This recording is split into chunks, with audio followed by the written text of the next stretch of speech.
स्वागत है आपका मेरे YouTube channel Hindi made easy में।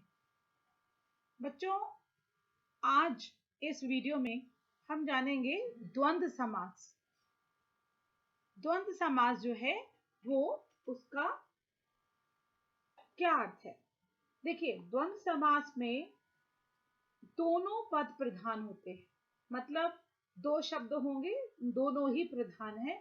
इसमें पूर्व पद और उत्तर पद को जोड़ने वाले योजक जो बीच में आते हैं, जैसे और, तथा, या, व, एवं, अथवा, ये जो भी बीच में आते हैं इनका लोप हो जाता है। अब जैसे उदाहरण देखते हैं, रात दिन, रात और दिन, ये जो और आया है, ठीक है, यहाँ पर। इसी प्रकार है भाई बहन, भाई और बहन, देखो दोनों ही पद प्रधान है, भाई भी और बहन भी। तो जब हम इसमें विग्रह कर रहे हैं तो ये क्या हुआ, ये बना भाई बहन। इसी प्रकार से देश विदेश, देश और विदेश, यहाँ पर भी आप देखेंगे कि और लगा है और ये द्वंद्व समास हुआ। द्वंद्व समास के भेद, द्वंद्व समास के तीन भेद माने जाते हैं। नंबर 1 इतरेतर द्वंद्व, नंबर 2 समाहार द्वंद्व, नंबर 3 वैकल्पिक द्वंद्व। इतरेतर द्वंद्व, ये इतरेतर द्वंद्व में क्या होता है कि वह द्वंद्व जिसमें और से सभी पद जुड़े हुए हों, इतरेतर द्वंद्व कहलाता है।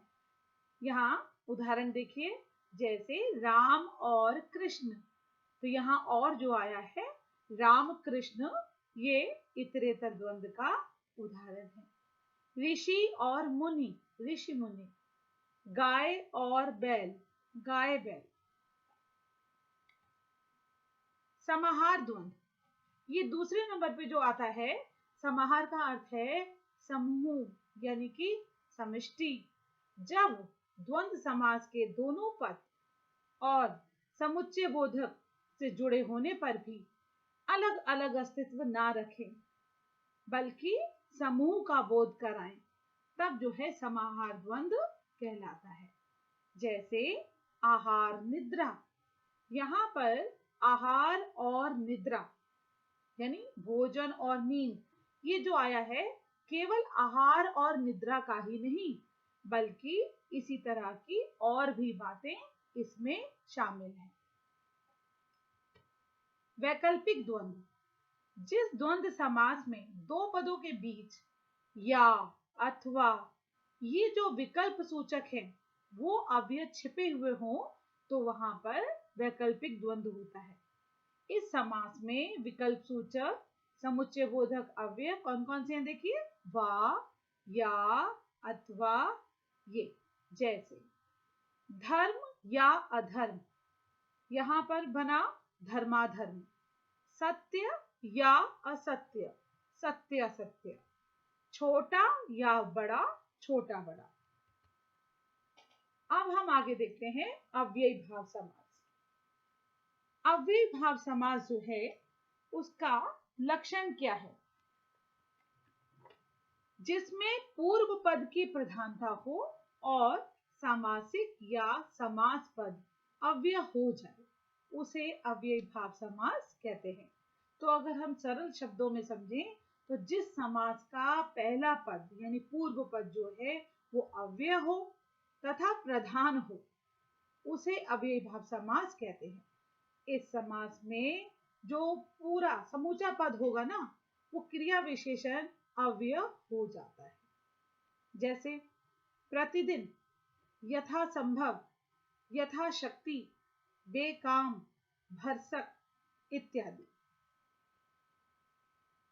अगला समास हमारा है नए समास। ये जो है वो निषेध के अर्थ में होता है। तो जिस समास में पहला पद निषेधात्मक हो उसे नए तत्पुरुष समास कहते हैं।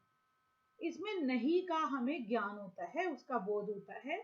इस समास का पहला पद नए अर्थात जो नकारात्मक है, कभी कभी यह ना के रूप में भी पाया जाता है, जैसे न भाव, अभाव, न धर्म अधर्म, न न्याय अन्याय, न योग्य अयोग्य।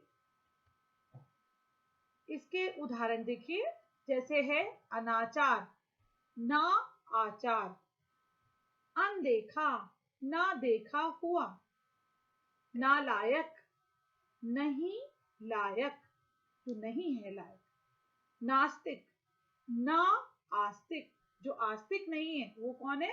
नास्तिक। तो आपने जाना कि कैसे अव्ययी भाव समास और नए तत्पुरुष समास, ये इनका क्या क्या भिन्नता है, कैसे कैसे इनके जो है वो अंतर पाए जाते हैं। तो उम्मीद करती हूँ कि आपको समास के विषय में जो भी जानकारी दी गई है उसे आप अपने जीवन में उपयोग कर पाएंगे। और अभी तक भी अगर आपने मुझे सब्सक्राइब नहीं किया है तो आप मुझे सब्सक्राइब करें और लाइक और शेयर करें। धन्यवाद।